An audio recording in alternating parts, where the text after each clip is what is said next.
নেপাল শ্রীলঙ্কা বানানোর যে চক্রান্ত বিরোধী দলগুলো করছে, তার সাথে মৌলবাদী শক্তি এবং বিদেশি শক্তি মিলিত হয়ে ভারতবর্ষকে অস্থির করার যে প্রয়াস নিয়েছে, তার তীব্র ধিক্কার এবং নিন্দা আমরা জানাচ্ছি আজকের এই মিছিলের মাধ্যমে এবং এই ধর্ণার মাধ্যমে।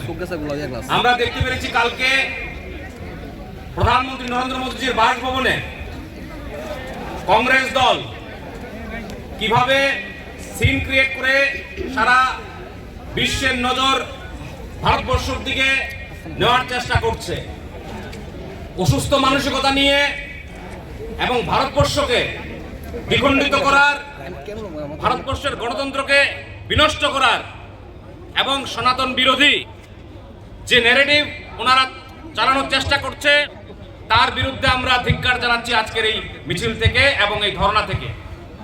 আমরা জানি সবাই, যেখানে ছাত্ররা আন্দোলন করছে ভালো কথা, কিন্তু সেখানে কেন বলা হবে যে বিজেপির যে পেজ আছে সেটাকে আনফলো করো? বিজেপির যারা নেতৃত্বরা আছে, যোগীজি থেকে শুরু করে প্রধানমন্ত্রীজি, তাদের পেজকে আনফলো করার কথা। বিভিন্ন সময় বিভিন্নভাবে বিভিন্ন রকম আন্দোলনের, যে আন্দোলনের জন্য তারা সংগঠিত হয়েছে, সে আন্দোলনের জন্য কোনো কথা বলতে শোনা যাচ্ছে না। কেউ বলছে কেন এসছেন, কেউ বলছেন যে ধর্মেন্দ্র প্রধান বলতে পারছেন না, বলছেন অমিত শাহজি, বলছেন যোগীজি, বিভিন্ন নামে বিভিন্নভাবে। অথচ এই ধরনের চক্রান্ত বা এই ধরনের স্টেটমেন্ট থেকে বোঝা যাচ্ছে তারা সংগঠিত না।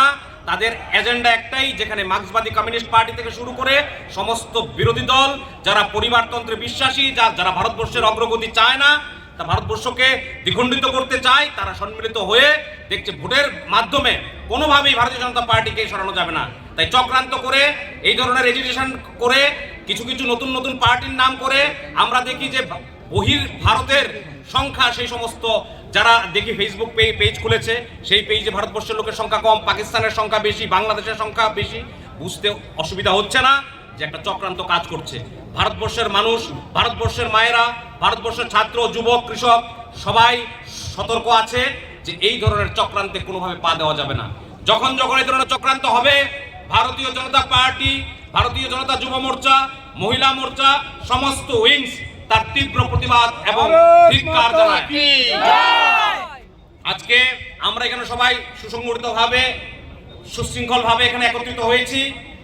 আমরা দেখেছি কংগ্রেসের রাজত্ব, আমরা দেখেছি নেপোটিজম কিভাবে ওরা করেছে, ভারতবর্ষকে কিভাবে পিছিয়ে দিয়েছে।